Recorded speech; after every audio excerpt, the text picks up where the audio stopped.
Pretoria, the capital of South Africa and host city of the 2002 Rotax Max Grand Finals.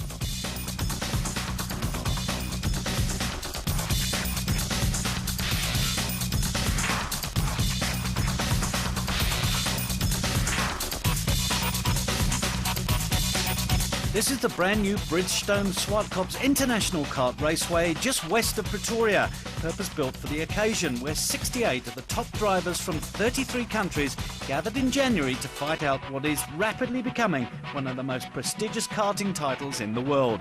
Each of these drivers have gone through a series of qualifying events in their own country, beating the best on offer. In most cases, the national champion and the driver who won the Masters category. That's for drivers over 35 years of age. They all represented their country here in South Africa. Those who qualified for the Grand Finals have been flown here on an all-expenses-paid trip from Rotax, and for many of them, that was enough of a prize. The first Rotax Max Grand Finals were held on the Caribbean island of Puerto Rico in November 2000. Two South Africans, Gavin Cronje and Leroy Poulter, completely dominated the event despite a pool of only just more than 100 Max competitors in the country.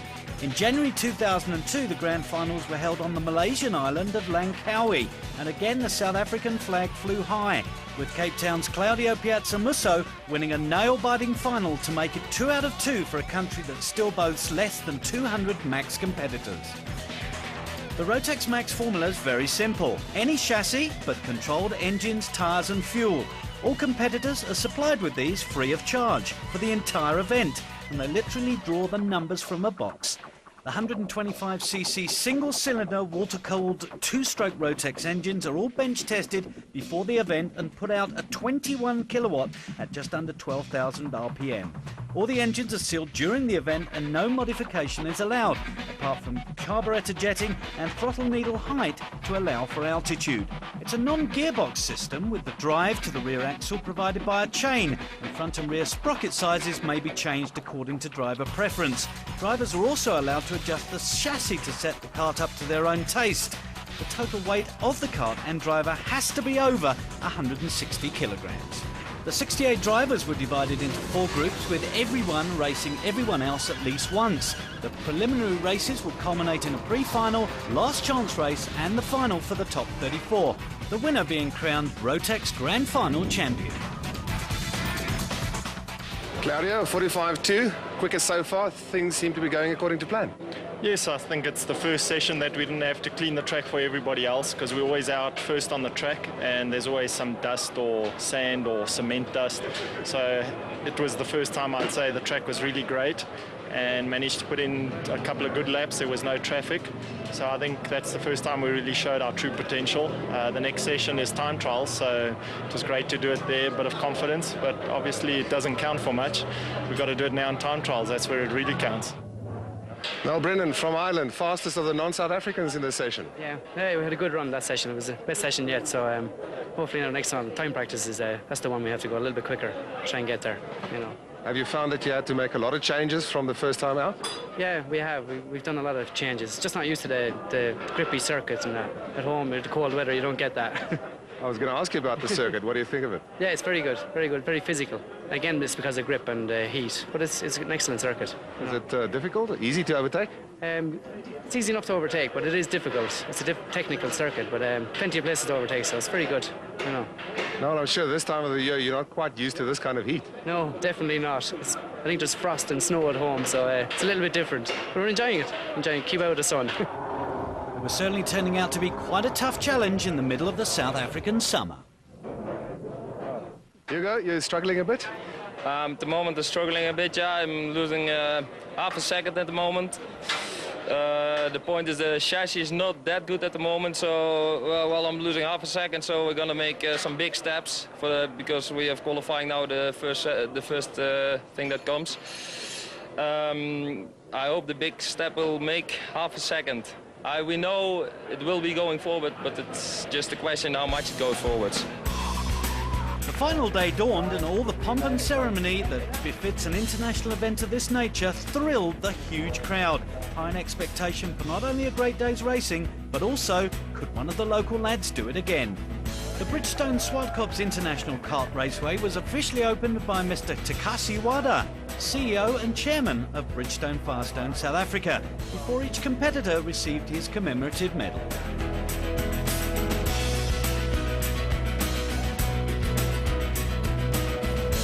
In the preliminary races, the South Africans had been very strong. Well, guys, mission accomplished for the pre-final at least. Claudia, how are you going to play this one? I'm happy we're on the front row of the grid, myself and Michael, and really at the end of the day, this is where it starts happening. We just need to get away in the beginning. If we can get through that first corner and try and break away at least the first sort of 3 guys, and try and just hold station and try and get a good grid for the final, and then then all the talking and all the theories is all out the window, and we start racing. Michael, the Irishman and the Finn right behind you? Yeah, they're right in our heels. The one guy's very quick in the beginning, but seems to fade off in the end, so I don't think he'll be too much of a threat. But the number 72, he's there, so as long as Claudia said, as long as we can get away in the beginning and keep everything clean, then I'm sure we can do well. That's the starting grid for the pre-final, with the 2 South Africans on the front row, with another one to watch, Marc Cronier, in 8th. Inside the top 10 were 2 strongest Masters drivers so far, Ben Savage of Australia and Rob Kellogg from the host nation. The start of the pre-final over 25 laps, with the finishing order of this race determining the starting order for the all-important final. Reigning champion Claudio Piazzamusso leapt into the lead, but poleman Michael Stephen had fluffed his start and was swamped into the first few corners. Noel Brennan from Ireland had moved into 2nd position, followed by Frenchman Sébastien Caranta. But while the leaders made their way through the first few corners relatively unscathed, the same could not be said for some of the midfield runners.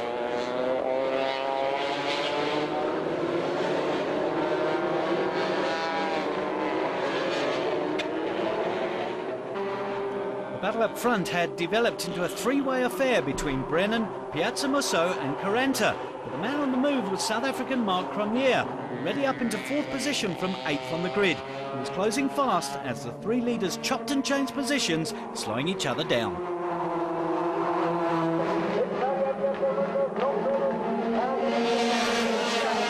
Cronier gradually worked his way up to the front, now up to 2nd position behind Brennan, while Piazzamusso had dropped down to 5th. It was becoming clear that the winner would be one of these top 6, unless something drastic happened.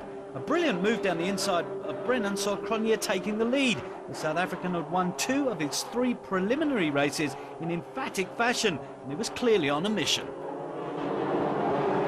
In the top 6 at this point were Cronier, Brennan, Caranta, Sami Taskinen of Finland, Piazzamusso and a recovering Michael Stephen of South Africa, with a partisan crowd loving every minute of it.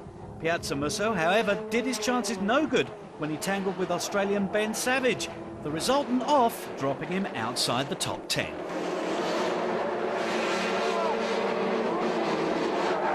Cronier had opened up a commanding lead, with Sébastien Caranta consolidating his 2nd position ahead of Noel Brennan and Sami Taskinen. A good victory, placing the rapid, regular saloon car racer in pole position for the final. Behind the top 4, Michael Stephen had recovered to 5th ahead of Ian Parsons of the UK, while Australian Daryl Smith beat Rob Kellogg in the battle for the Masters supremacy. Mark, what a fantastic drive.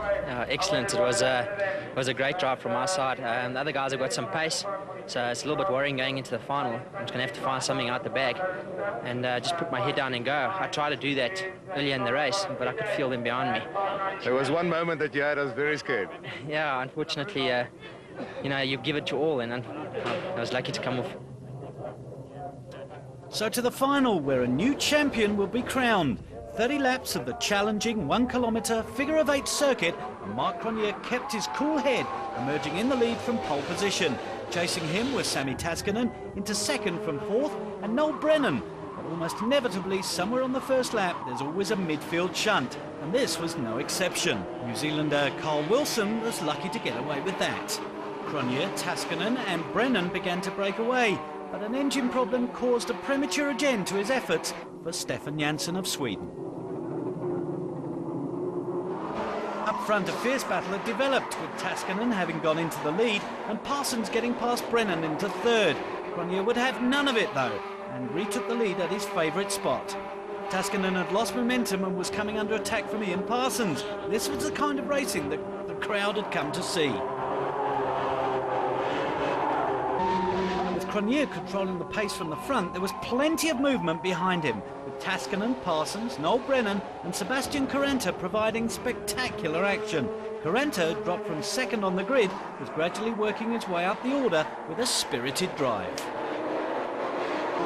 Taking advantage of the fierce battles behind him, Cronje had pulled a lead over Parsons, who was coming under pressure from Correnta. In the battle for fourth, Sami Taskinen was being chased by Brennan, Michael Stephen and a recovering Claudio Piazzamusso. Further down the order, many minor battles kept the crowds entertained. Hanno Riemets from Estonia had made it to the final via the last chance race, survived a wild moment, but John Laihu of Reunion's race ended just after the halfway mark. Drama for the double Masters champion Daryl Smith, who retired with just 4 laps to go, leaving the battle in the class to Japanese Kazunori Takahashi and South African Rob Kellogg. There was no stopping Mark Cronje though, as he tackled the final lap, knowing that all he needed to do was keep it together. Correnta moved past Parsons into second place. Takahashi was lying 8th overall, with Kellogg just behind him. Unfortunately for the South African, he was completely unaware that the Japanese was in the Masters class, so he thought he was leading.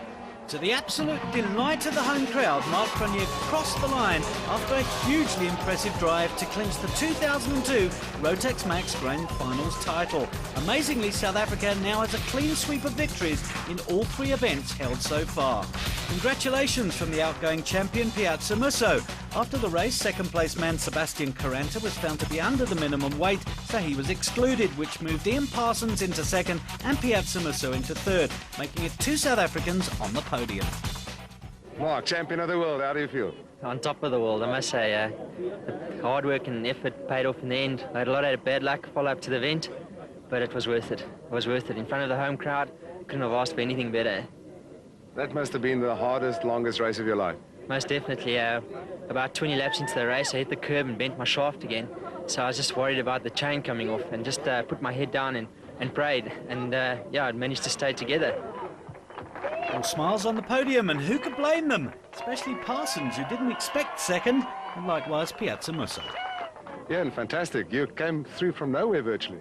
Yeah, well, we should have, with qualifying, we should have been further up the field, which would have made it easier. And I did my best in the heats, but we had, with the heat and everything, and we're not used to driving in the heat, and with the rubber and everything, we were struggling to get the kart to release, but I did my best, and I think it puts us 6th for the final, and we just got my head down and got after Mark and just kept trying to plough in the laps. And the new Masters champion, Kazunori Takahashi of Japan, ahead of Rob Kellogg and Jörg Schumacher of Switzerland, who finished 12th overall. What a great way for a South African motorsport enthusiast to start the new year, as the South African team took the Nations Cup. 3 South African champions over the last 3 years, Mark and Gavin Cronje and Claudio Piazzamusso.